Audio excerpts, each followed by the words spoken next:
The year is 1875. The air in London is heavy with smoke, soot, and the restless murmurs of a city that rules the world. Horse-drawn carriages rattle across cobblestone streets, while in the parlors of Parliament, whispers of empire echo against the walls. Britain is on the verge of another great expansion, another conquest disguised as progress. Yet, behind the speeches and flags, behind the shimmering veneer of imperial power, lies something darker, a family name, spoken with awe, envy, and suspicion, a name that would come to symbolize untold wealth and influence. The Rothschilds. It is tempting to think that empires are built on the backs of kings, soldiers, and explorers. But if you follow the threads of history closely, you find a different picture. Gold, credit, and invisible rivers of money are the true foundations of conquest. In 1875, Britain's eyes turned toward a man-made miracle carved through the Egyptian desert, the Suez Canal. This narrow waterway promised to rewrite the map of empire, cutting travel time to India in half and ensuring Britain's supremacy in Asia. But there was a problem. Britain did not own it. The French did. And money, vast sums of it, was needed to buy control. So the British government turned to a London banking house, modest in appearance, yet terrifying in its reach. £4 million were placed on the table, an unimaginable fortune then, worth hundreds of millions today. It came from the Rothschilds, and with that transaction, Britain gained a grip over Egypt, a grip that would soon twist into occupation and control. In that moment, the Rothschild family revealed the true nature of their power. They were not kings. They were not generals. They were something far more enduring, financiers of empire, architects of nations, silent players in history's bloodiest games. But how had it come to this? How had a single family, born in the cramped alleys of Frankfurt, risen to command the financial veins of Europe? To answer that, we must return to the 18th century, to the birth of a system that would transform the world, capitalism itself. The story begins with Mayer Amschel Rothschild, born in 1744.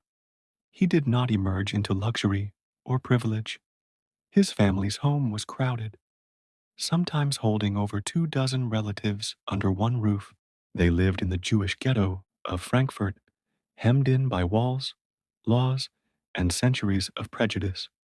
Jews were forbidden from owning land, barred from many trades, and persecuted in ways both open and quiet. Yet, in these restrictions lay an opening, for Christians were forbidden from charging interest on loans. Usury, it was called, but Jews, excluded from the Christian order, were not bound by that law. It was in this small crack in society's armor that Mayer Amschel found his path.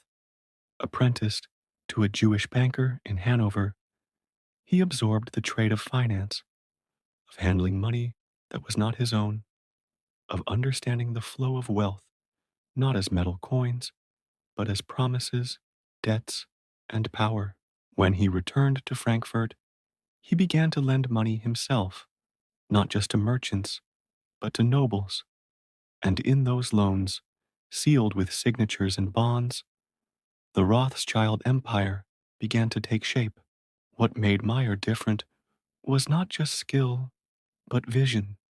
He saw what others did not. That money could be more than a tool for the present. It could shape the future. He aligned himself with William IX of Hesse-Kassel, one of the richest men in Europe, managing his fortune with a shrewdness that bordered on ruthless. When wars erupted, first the French Revolution, then the rise of Napoleon, Meyer Rothschild turned chaos into opportunity. Armies needed supplies, governments needed loans, and rulers needed a way to hide and move their money. Rothschild provided all of it. The Napoleonic Wars, stretching from 1792 to 1815, became the crucible in which the Rothschild fortune was forged. While kingdoms bled, Mayer and his sons spread across Europe like shadows. Frankfurt, Vienna, Naples, Paris, and London, 5 arrows of one bow. They did not merely witness history, they funded it. Imagine Europe at that time, cities aflame with revolution, the guillotine casting its shadow over Paris, Napoleon's armies trampling across borders with unstoppable force, and amidst it all, couriers of the Rothschilds darting through battle lines, carrying gold, letters, intelligence. They knew before anyone else whether kings would fall or armies would break. Information was their secret weapon, more potent than gunpowder. Nathan Rothschild, the son who settled in London, became the family's sharpest blade. In 1815, as the Battle of Waterloo raged, Nathan's agents brought him word of Napoleon's defeat before the British government itself knew. What he did next has become legend, half-truth, and whispered accusation. He sold government bonds on the London Stock Exchange, convincing others that Britain had lost, that defeat was imminent. Panic spread, prices plummeted. Then, at the perfect moment, Nathan bought them back in staggering quantities. When the official news of victory arrived, the value of those bonds soared. Overnight, Nathan Rothschild was one of the richest men in England. Some call it cunning, others call it manipulation. But in truth, it was both, and it revealed the dangerous, almost supernatural aura that began to form around the Rothschild name. They seemed untouchable, able to bend fortune itself, to predict outcomes before they occurred, to profit while others perished. They were bankers, but to the public, they were becoming something darker, something uncanny. By the 1820s, the Rothschilds were not merely wealthy, they were indispensable. Governments courted them, kings bowed to them, and nations, desperate for money, turned their eyes to the red shield, the family crest that gave them their name. They financed railroads in France, canals in Austria, industry in Belgium. They poured capital into the arteries of Europe's new industrial age. And in return, they received not only profit, but power. And yet, behind this rise was always the whisper of fear. Who controls the money controls the war. Who controls the war controls the empire. And who controls the empire controls the world. It is here that the Rothschild legend begins to twist into something more haunting. Their Jewish heritage, their secrecy, their immense influence, all became fuel for suspicion. In salons and streets alike, people asked the same questions. How could one family grow so rich, so fast? How could they be everywhere at once, in every capital, behind every decision? Were they financiers or puppet masters? The truth, of course, was more mundane, yet no less unsettling. The Rothschilds were not omnipotent. They were not supernatural, but they were relentless. They understood risk, timing, and opportunity in ways that others could not. They played both sides of wars, financing enemies as well as allies, ensuring profit no matter the outcome. They thrived on instability, on the desperation of governments, and the greed of kings. In an age when the world was being carved and conquered, they were the unseen hands guiding the knife. And as the decades passed, their reach only grew. By mid-century, the Rothschilds controlled more wealth than perhaps any family in history. Their banking houses stretched across Europe, each brother a sovereign in his own city, each branch a fortress of gold and paper. They loaned to czars in Russia, emperors in Austria, monarchs in France, and parliaments in Britain. They held the debts of nations, and with those debts, influence that no crown could match. But with power came shadows. The Rothschilds became symbols not only of wealth, but of secrecy. Their family operated like a fortress, marrying cousins to keep the fortune intact, shunning publicity, hiding behind walls of tradition and ritual. The public, left to guess at their true influence, began to imagine the worst. And here, at the very height of their success, something darker was born, the myth of the Rothschilds as puppet masters of the world, a myth that would echo for centuries, twisting into conspiracy, into obsession, into something far more sinister than money itself. Because when wealth becomes too great, it ceases to be seen as human. It becomes legend. It becomes fear. And as the Rothschilds entered the second half of the 19th century, their legend would collide with empire, revolution, and the gathering storms of a modern age. The question that haunted Europe was no longer how rich are they? It was something colder, more dangerous. What do they want? The answer would reshape history. The shadow of the Rothschilds stretched across Europe like a long, unbroken night. By the mid 19th century, their fortune was so vast, their influence so pervasive, that entire governments bent to their will. In Paris, in Vienna, in London, behind every great political gamble or imperial project, there lingered the faint outline of the Red Shield. But as the 19th century roared forward, the family's story entered a darker stage. They were no longer simply financiers. They had become symbols, projections of a society both fascinated and terrified by wealth. And with that symbolism came something corrosive, the fear that perhaps no decision in Europe was truly free of their hand.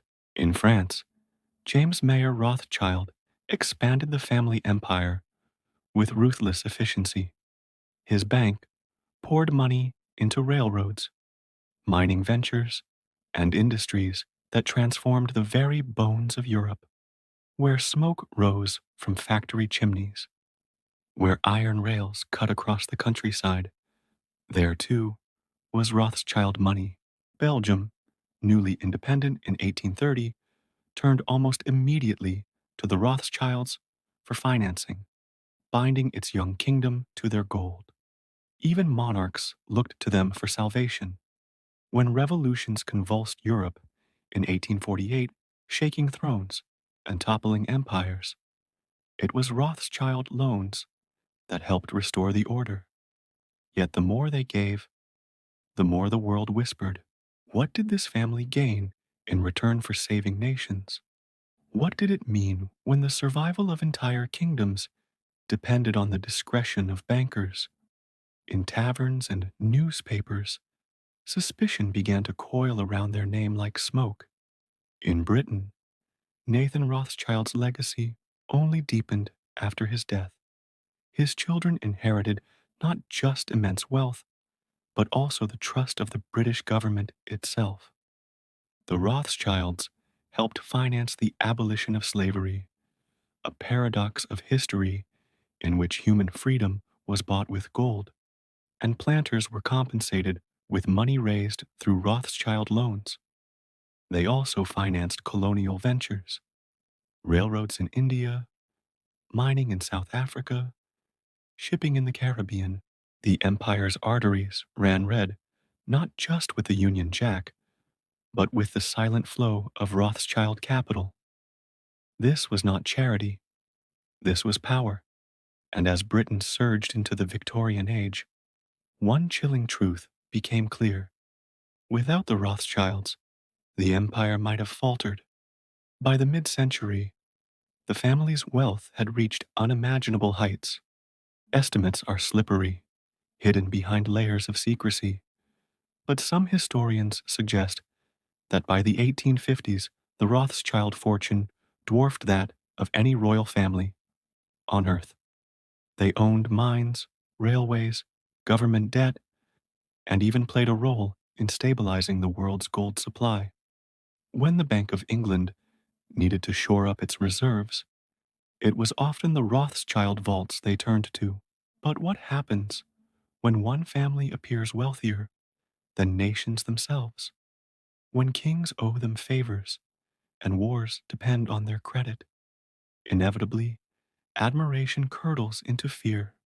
The Rothschilds became targets of rumors so vast and so dark that they seemed more like nightmares than reality.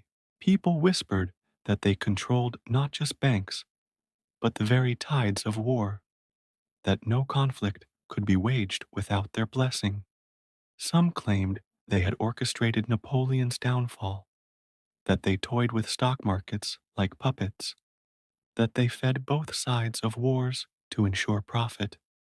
These whispers were not merely about money, they became stories of something unnatural, of a family that seemed immortal, always present, always expanding, always hidden behind curtains of secrecy.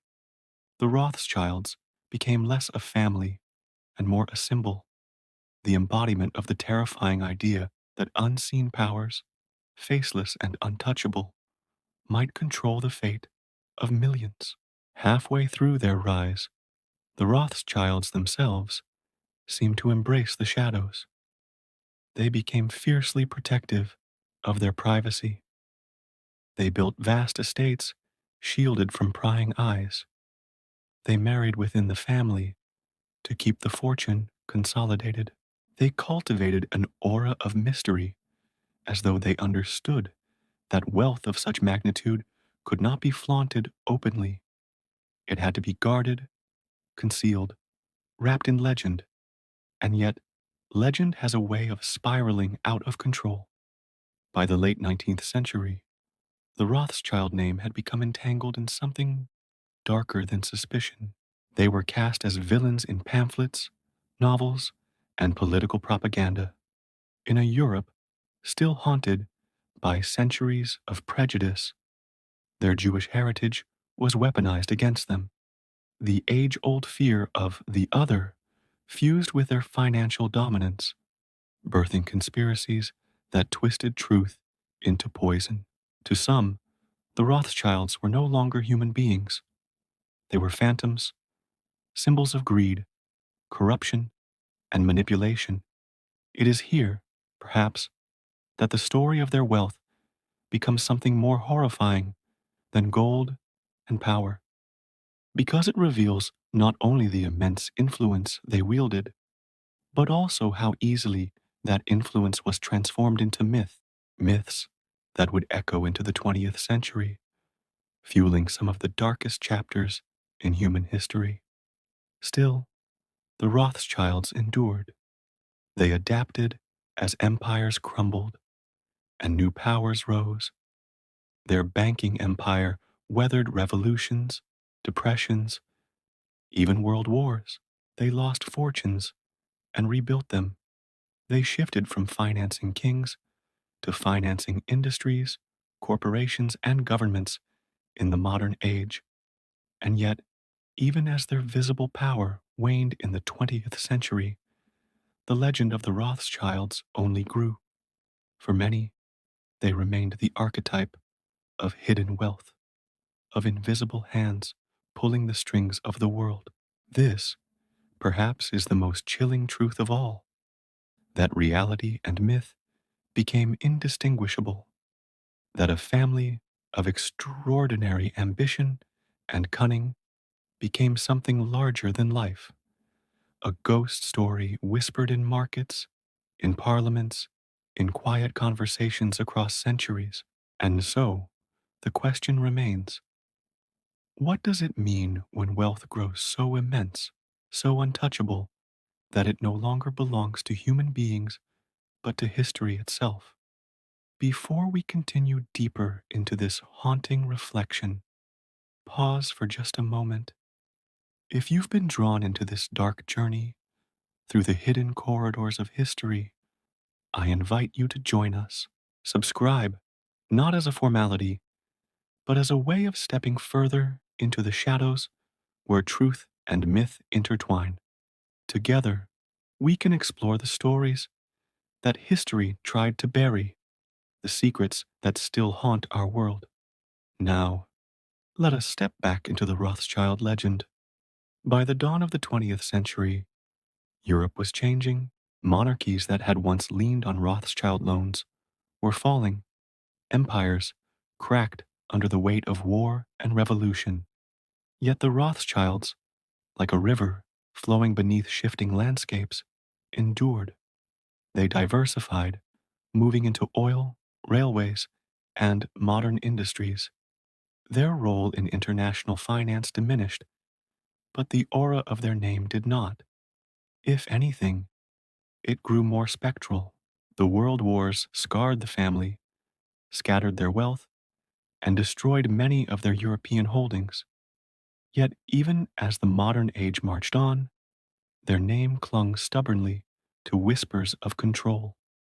Politicians invoked them, writers obsessed over them, conspiracy theorists built elaborate fantasies around them.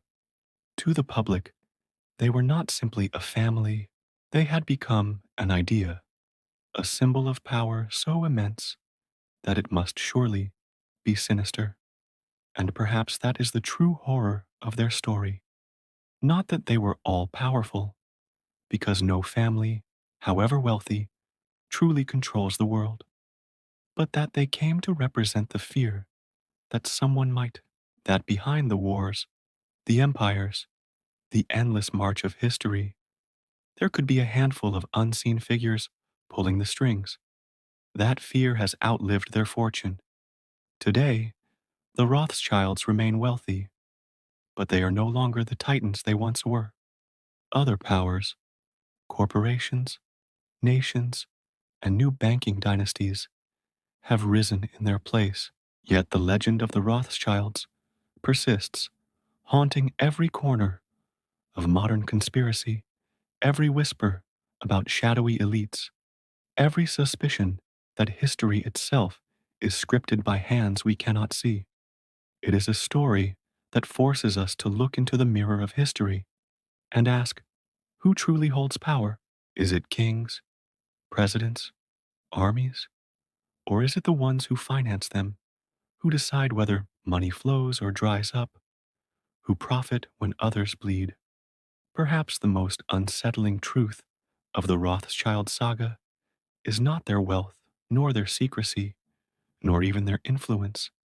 It is that they remind us of something terrifyingly simple. Money, once amassed beyond measure, ceases to be money. It becomes something darker, a force, an empire without borders, a shadow without a face. And when a family wields such power generation after generation, reality itself begins to blur into myth. The Rothschilds are no longer merely bankers, they are a ghost story that history refuses to let die. So the next time you hear their name, whispered in suspicion, muttered in fear, or invoked in awe, remember this: behind the myths, behind the legends, behind the centuries of wealth and secrecy lies a deeper horror, the horror that history itself can be shaped not by kings or conquerors, but by the invisible currents of money and by those who dare to master it. And perhaps that is the question I leave with you tonight. What is more frightening, that the Rothschilds were never as powerful as the world believed, or that they truly were